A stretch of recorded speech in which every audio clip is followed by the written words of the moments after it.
हरे कृष्णा।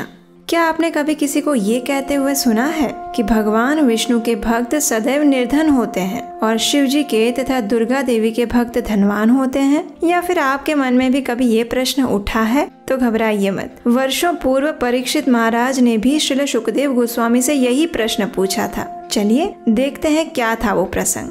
श्रीमद् भागवतम कथा श्रवण के समय परीक्षित महाराज ने श्रील शुकदेव गोस्वामी से पूछा, हे भगवान, अगर भगवान विष्णु की पूजा ही सर्वोपरि है, सर्व सुख प्रदायिनी है और जीवन का चरम लक्ष्य है, तो फिर सामान्यतया ऐसा क्यों देखा जाता है कि भगवान विष्णु के भक्त अधिकतर निर्धन होते हैं और भगवान शिव के भक्त धनी होते हैं, जबकि वास्तव में शिव जी तो वैरागी हैं और भगवान विष्णु स्वयं लक्ष्मीपति हैं। फिर दोनों के उपासकों को ऐसा विपरीत फल कैसे प्राप्त हो रहा है? इसका उत्तर देते हुए श्रील शुकदेव गोस्वामी कहते हैं, हे राजन, ये भौतिक प्रकृति यानी दुर्गा देवी भगवान शिव की संगिनी है, इसलिए शिव जी के उपासक भौतिक सुख संपत्ति की लालसा रखते हैं, परंतु भगवान विष्णु का भौतिक प्रकृति से कोई संबंध नहीं है, अर्थात वे उससे पूरी तरह से परे हैं, इसलिए उनके उपासक भी भौतिक सुख समृद्धि की लालसा नहीं रखते। जब तुम्हारे दादा युधिष्ठिर महाराज ने अश्वमेघ यज्ञ समाप्त कर लिया था, तो उसके बाद उन्होंने भी श्री कृष्ण से यही प्रश्न पूछा था।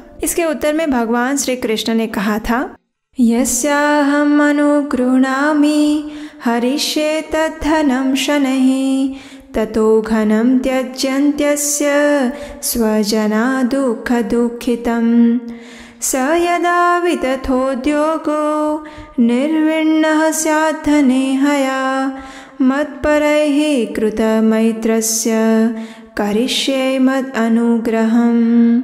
हे धर्मराज, जब मैं किसी भक्त पर विशेष कृपा करता हूँ तो जानते हो मैं उसकी सारी धन संपत्ति छीन लेता हूँ। इससे वह निर्धन हो जाता है और उसके संबंधी उससे घृणा करने लगते हैं। फिर वह दुखी होकर अंततः मेरी शरण में आ जाता है। उसे इस बात का ज्ञान हो जाता है कि मेरे अतिरिक्त इस जगत में और कोई भी आश्रय नहीं है। मैं इस सृष्टि के प्रत्येक जीव का परम हितैषी हूँ। किसी भी जीव को कोई वरदान देने से पहले मैं ये सुनिश्चित करता हूँ कि क्या उस वरदान को देने से उस जीव का कल्याण होगा या नहीं। परंतु दूसरी ओर देवतागण किसी जीव के बारे में इतनी गहनता से विचार नहीं करते और उसे मनचाहा वर दे देते हैं। बिना सोचे समझे वरदान देने के कारण कई बार उन्हें घोर कष्ट भी सहन करने पड़ते हैं। अब इस तथ्य की पुष्टि करती हुई इस रोचक कथा का श्रवण करो। एक समय वृक नाम का एक असुर था। जैसा कि असुर जाति का स्वभाव होता है, वृक के मन में भी तीनों लोगों को जीतने की तीव्र इच्छा थी। अपनी इस अभिलाषा को पूर्ण करने के लिए उसने घनघोर तपस्या करने का निर्णय लिया, लेकिन उसे समझ नहीं आ रहा था कि आखिर किसकी पूजा की जाए। एक दिन असुर की भेंट नारद मुनि से हुई। उसने नारद मुनि से पूछा,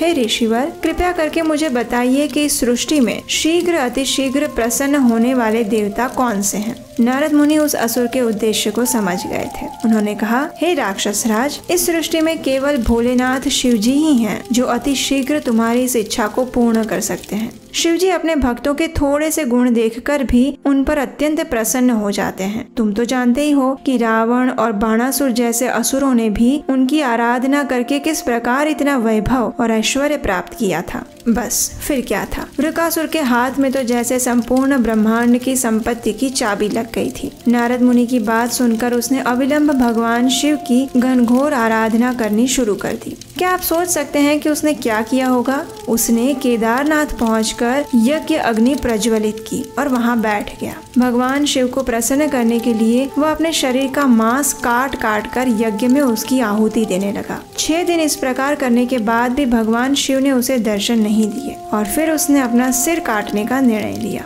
उसने निकट के सरोवर में स्नान किया और बिना शरीर को पोंछे ही अपना सिर काटने के लिए तैयार हो गया। अब देखिए, भगवान शिव तो ठहरे भोलेनाथ। उस असुर को इस प्रकार सिर काटने के लिए तत्पर देखकर भगवान शिव को उस पर दया आ गई और उन्होंने उसे दर्शन दिए। जैसे ही भगवान शिव ने अपने हस्त कमल उस दैत्य के सिर पर रखे तो उसका शरीर पुनः नवीन हो उठा। उसके सारे कटे हुए अंग वापस आ गए। भगवान शिव ने उससे कहा, अरे भाई, क्यों तुम इस प्रकार अपने शरीर को कष्ट दे रहे हो? तुम्हारे मन में जो भी इच्छा है वो मांग सकते हो। मैं तुम्हें वचन देता हूँ कि तुम्हारी इच्छा अवश्य पूर्ण होगी। उस दानव ने भगवान शिव से कहा, हे भोलेनाथ, यदि आप मेरी तपस्या से प्रसन्न हुए हैं तो मुझे ये वरदान दीजिए कि मैं जिस किसी भी व्यक्ति के सिर पर हाथ रखूं उसके सिर के टुकड़े टुकड़े हो जाएं और वो तत्क्षण मृत्यु को प्राप्त हो। परम वैष्णव होने के कारण शिव जी स्वभाव से ही अत्यंत दयालु थे, इसलिए बिना सोचे समझे उन्होंने उसे ये वरदान दे दिया। पर उन्हें इस बात का जरा भी अनुमान नहीं था कि वृकासुर इस वरदान का अब क्या उपयोग करने वाला था।